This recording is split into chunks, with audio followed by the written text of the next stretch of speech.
Hey there, welcome to the Agents of Revival podcast. If you're ready to be healed and take full accountability of your life by evolving into your best self, then this is the podcast for you. I am your host, AndreaGriffinRogers, and I'll share with you winning steps as well as personal tips and anecdotes on how to go from brokenness to wholeness and from scattered pieces to inner peace. So come on in and join me on this healing journey, and let's become whole together. Enjoy it! Hey guys! Oh my gosh! I cannot believe that we are here. The last episode of the season. Oh my gosh, can you believe it? Wow, oh my goodness. Woohoo! Wow, man. Praise be unto God. For some of you, you're probably just like, okay, it's the end of the podcast season. What difference does that make? For me, it's victory. It is victory because I did not think I had it in me to get this far. Like, when I'm ministering to you guys, understand that I have been through some things that gives me and equips me with the word to share with you. So when I'm strengthening you and encouraging you to keep going, I've had to tell myself that. When I'm strengthening you and telling you throughout this Kingdom Ambassador series that God is equipping you and preparing you to be his namesake in the earth, to represent him in the earth. I'm telling you because I once was at a point where I didn't think I could do it. And yes, this is a woman who was born and raised in church. But I used to always feel like there was a certain level to my faith. Like there was a cutoff limit. Like, okay, God, I'm going to be, for example, a lay member at the church. And for people that don't know what that is just like the congregation. I'll be somebody that just come to church. I'll be on certain things. I was on an usher board. I did praise team for a little while. I also sung on the choirs. I helped out with the children's ministry, helped out with Girl Scouts. Like I did a lot of stuff over my years of being in church. Was on the play ministry, performing different, with a creative performing arts ministry rather. Did a lot of different plays and stuff in the church. So I've done a lot and I was cool with that. Like this it. This good. I'm serving God in this capacity and this all he asked for me. And so I thought, but it wasn't until I left religion, back in 2009, where God kind of took me on this journey of having me understand the deeper calling that he had on my life. And lo and behold, did I know that God was calling me to be a prophet, y'all. I didn't know he was calling me to be anything in the church, any type of spiritual leader whatsoever. God, listen, you sure you got the right number? I don't know, Jesus, if I could do that. I mean, y'all, I wouldn't even date anybody that was in church leadership. And I've had some over the years that would try to, reach out to me and want to date different ministries I was a part of or whatever. And I was just like, no, you are a pastor. You are a minister. You are this, that. No, baby. I even had a preacher's kid. And it's so funny because we're friends now from college. But, we laugh about this to this day now. Because he's like, man, I remember you used to always shoot me down because you would say, I could never be with a preacher's kid because my life and your life don't mix. And I was like, and that's right. But it's so funny how I'm here and we this particular, elder, this reverend now, we kind of had this conversation recently where we're sharing that laugh about like, man, look at you now. Like, did you know like that God was going to even call you to be in church leadership and you ain't want nothing to do with church leadership? And I said, right. Only God. So he gets the glory. He gets the kingdom glory. And even when it comes to this podcast, you may say, how does it all tie in? Because I didn't think I could be here to minister to you. It all starts back there when I didn't know that God was calling me into ministry to even get to here where God, you're going to have me do a podcast like me? I listen to podcasts. Okay. I subscribe to podcasts. I listen to podcasts. I don't do podcasts. This is me telling God, y'all. But God like showed me, no, I know what I've called you to. Jeremiah 29:11. For I know the plans I have for you, said the Lord. Plans to prosper you and not to harm you. Plans to give you hope in the future. And for me, it was scary to do a podcast because I was always comfortable being behind the scenes. I, didn't really want the microphone. I didn't really want the limelight. I didn't want to be out there and people knowing me. And no, let me just kind of hide behind the scenes, Jesus, and I'll be okay. I'm cool. I'm good back here. But he knew something that, I think about my late grandmother right now, that she knew. When I was working in New York City, I've shared this with you before, if you've been a avid listener. When I was working in New York City and as a wardrobe stylist and wardrobe stylist assistant or costume assistant, depending on what project I was on, in TV and film and fashion, I remember my grandma used to always say, and she's passed on by now, but she used to always say to me, if they need somebody to stand in front of the limelight or need somebody to stand from the camera, you let them know who you are. You let them know your name. You tell them your name. You let them know you make sure they see you. And I was like, Grandma, I'm good. No, thank you. I am good back here, high behind the scenes. I don't want that limelight, but she wanted it for me. But let me rephrase that. I used to think she wanted it for me. I now know from God that she was prophetically speaking to me what I did not see in myself. And so while she will always tell me, this was even advice she would give me all the time, because I was a caregiver, but I was always with her almost every day. And which is, of course, understandable why I grieved so hard when she passed away. But she used to always tell me, hold your head up high. Baby girl, grandbaby, when you walk, because she called me grandbaby, when you walk, hold your head up high. She was always a believer in that. No matter what I was going through, no matter what I faced, it didn't matter. Hold your head up and walk with your head held high. And she knew something about me that I didn't know. When you have a crown on your head, the crown's too heavy to put your head down. It's going to fall off. So you keep your head up high so that your crown doesn't fall. That's why I taught the message the other day, if you missed it, of hold on to your crown. There's a crown of glory that is attached to your name when you become a child of God. When you, and not really when you become, when you identify, when you learn who you are in Him, is what I'm thinking of when you become a child of God. When you understand your identity in Him, there's a crown that's given to you, a glory. And it's attached with your name on it.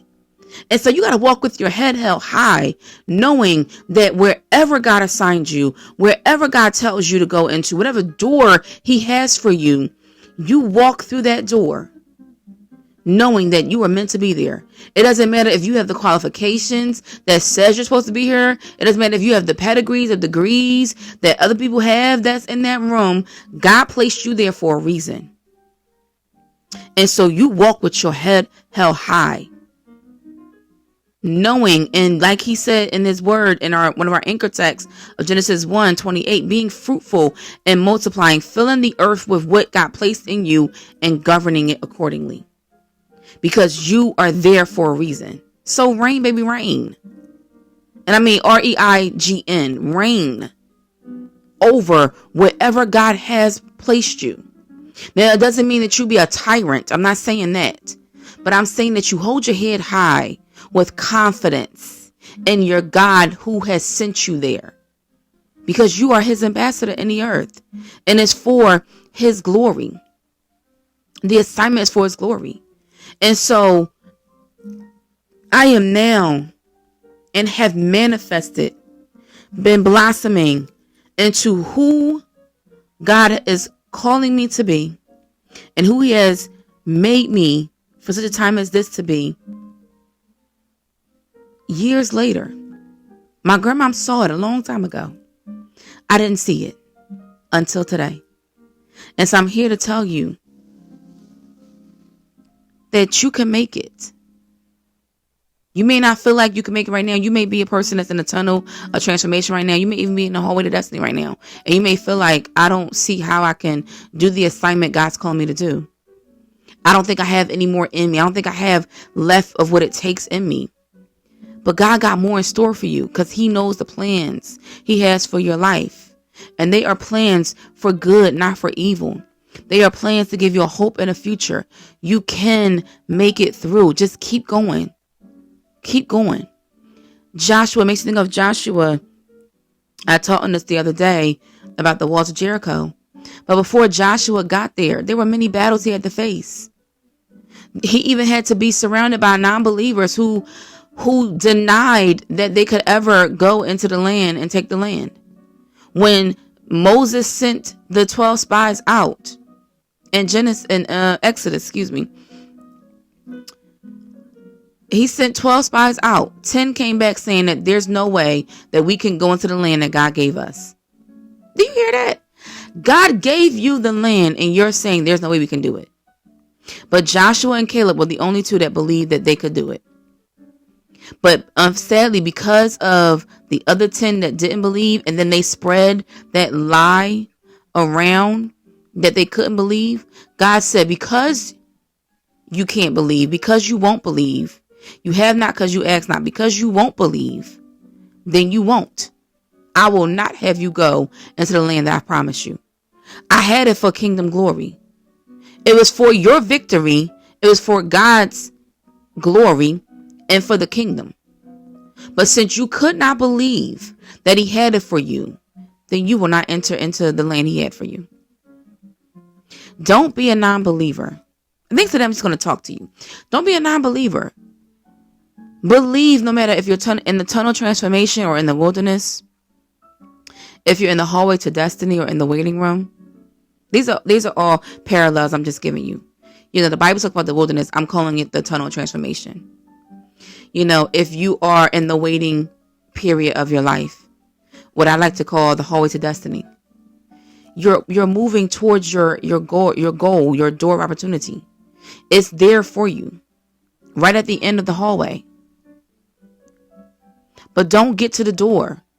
And then, as I gave you this vision before that God gave me, and the angel of the Lord is standing there saying that release what you've carried thus far and pick up what's in my hand and follow me. Now, what's in the angel's hand is, one is a golden key and the other one is a white garment. That means new clothes. And the golden key is knowledge. It's a new way. It's strategy. It's the wisdom that you need in order to walk into the door that's standing right behind the angel. But so many people get to that door and then stop. Don't go any further. Man, you done made it through the tunnel of transformation. You done made it through your hallway to destiny, through your waiting season, and you gonna get here and stop? Like the spies? Why get to this point and stop when God had the glory for you all along? God wanted you to go into the land that he had for you. But you get this far and stop just because it was a little challenging. Just because it seemed too hard. Just because you got weary. Then it's in that moment where you need to allow God to strengthen you. But don't give up. Don't quit. Keep going and seeing what God has for you. And I'm sorry, guys, I misquoted. I said it was in Exodus. It's actually in Numbers 13, where Moses sends out the 12 spies. And they come back and they give a report. They give a report about how amazing the land is. Basically, God allowed them. So in the sense of the vision I just gave, God opened the door, so to speak, and allowed these spies to peek in to what's on the other side of that golden door opportunity. And to see how much vast wealth and provision that God had there. And yet they see all the glory that's there, But sadly, they focus on the giants that's there. They focus on the other people that were there that God, if God said, I have it for you, then it doesn't matter the people that's here already. Why are you afraid of the people that's here already that you feel like, oh, but these are giants. They made it here before me.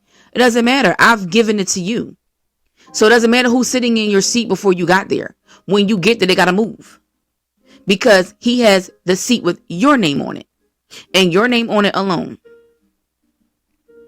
You know, I remember this dream. I'm not going to go into all the details, but I remember this dream God gave me in a similar scenario where there was a seat, and I'm thinking it's for somebody else. And God would not let me move until I recognized, no, the seat is for you. Sit down. The seat is for you. It doesn't matter who's holding the chair. It doesn't matter how many other people are in the room, but this seat got your name on it. That means this opportunity has your name on it.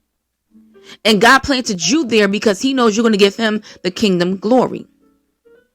You're going to give the glory back, the honor back, the praise back, as you guys see me pray about all the time, to the king. And you're going to glorify his name by serving the people so that the kingdom is built up for glory. That means you're not going to keep the resources for yourselves. You're not going to keep the money for yourself. You're not going to keep the pedigree for yourself. You're going to share it with others. You're going to build things that are going to last past you so that it can be a blessing to others. God did not plant in us gifts and talents for us to just hoard it for ourselves. It's for kingdom glory. It's to serve others who don't have what we have but need it. And so he's saying, you've made it. You didn't think you could make it. I know, but you've made it. You arrived.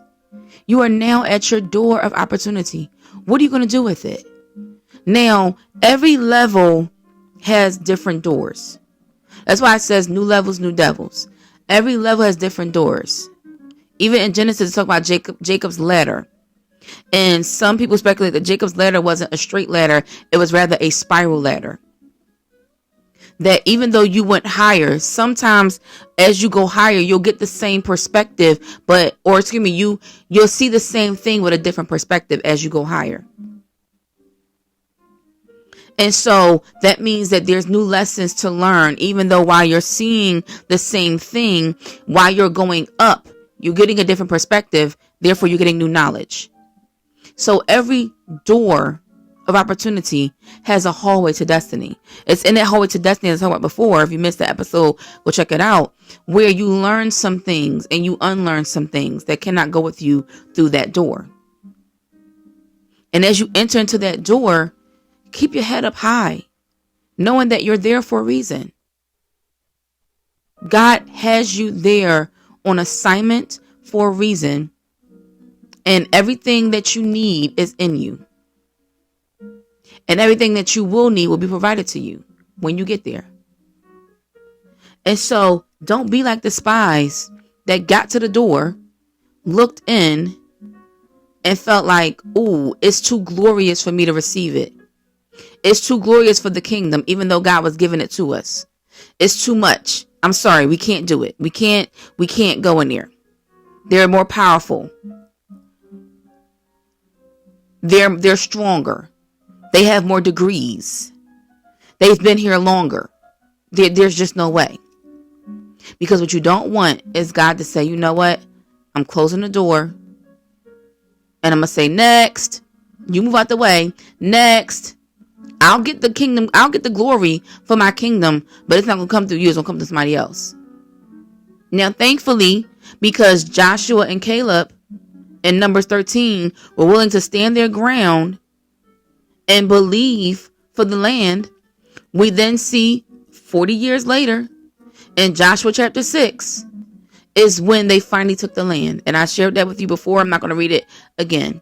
But they finally went in. The walls of Jericho came crashing down and they took the land. They received their promised land. It took 40 years. Now, granted, because this is also a disclaimer, it wasn't 40 years because Joshua and Caleb were in the wrong. But it was because the people that the glory was attached to, which was for the kingdom of Israel, they weren't ready. And they sinned. And so God said, I got to close you, to reject you basically, but your children. So the adults, the seniors will die off, but the children, Joshua and Caleb, are going to lead into there. Because they had the faith to believe for it. And so sometimes when we're complaining about our hallway to destiny and why it's taking too long, the delay isn't always us. Sometimes the delay is that the people who are attached to the glory, attached to our victory, aren't ready yet. And so God's got to deal with them first, and either deal with them and get them ready or move them out the way completely. But there's going to come a time, like we see in Joshua chapter 6, because God's word promises that it will not return to him void, where he says, victory! It's time for victory! It's time for you to walk in to the door he has for you. You've dropped everything that you carried thus far. You've been willing to take the golden key and the new garments of praise that he's giving you. And you're willing to follow the angel of the Lord inside the golden gates, the door opportunity. And you walk in with your head held high, knowing you were meant to be here.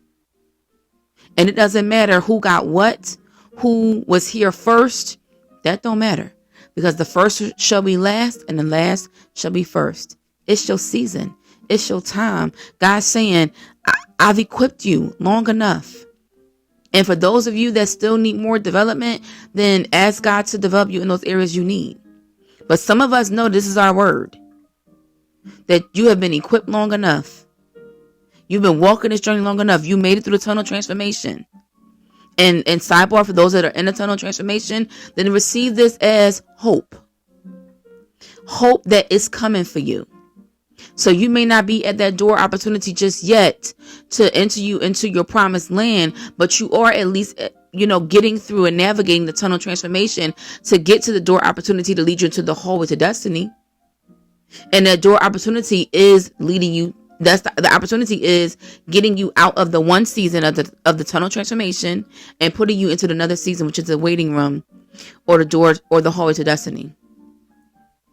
And it's there where you're going to learn some new things, some new strategy. I gave you the power to the formula to winning. Go listen to that message if you missed it. I'm not going to go over it again, but it's in there where you learn a new formula in the hallway to destiny that would then take you to the next door opportunity. And then that's going to lead you into another room. And that room is going to lead you to another hallway to destiny. And that's going to lead you to another door. And on and on and onward. But along the way, you're learning on the journey. That's why you got to be a lifelong learner. Because along the way, God is equipping you, building endurance in you for everything that you're going to need on every level that he's taking you on. I will give you this last scripture before I go. It's one of my favorites, and it was an anchor scripture for me that God gave me during my tunnel of transformation season, and it has carried me through that season and into and through this hallway to destiny season. And so I pray that it be a blessing unto you as it's blessed my life. Revelation 3 verse 7 through 13, starting at the 7th verse, says, "Write this letter to the angel of the church in Philadelphia.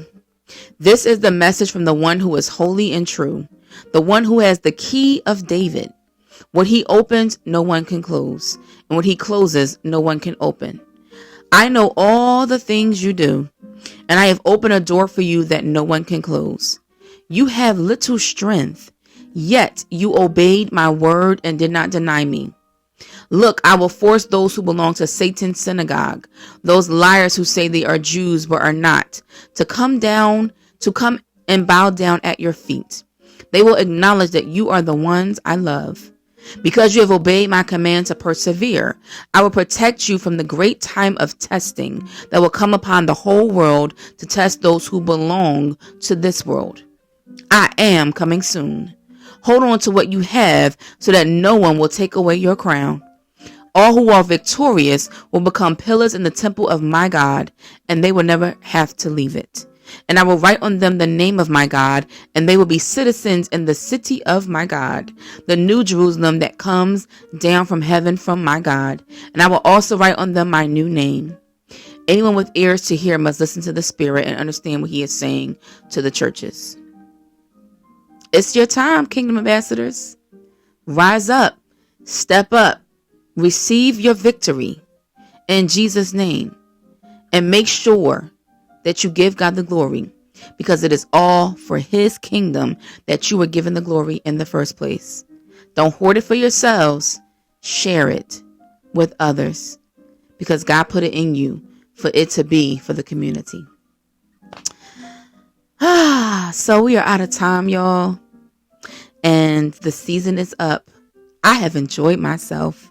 I pray you have as well. And I pray you come back in season 5 and join me for another wonderful season and beautiful word that God has shared with me. I'm excited. I want to tell y'all guys so badly, but I can't. I gotta hold on to it. But it's going to be a good one. And I know that it's going to help you move on in life as his ambassador. Take care. Have a wonderful, amazing, glorious, magnificent, mighty, powerful, family-filled, love-fueled Christmas. And have a very, very happy and blessed New Year. Love you guys. Take care. Bye now.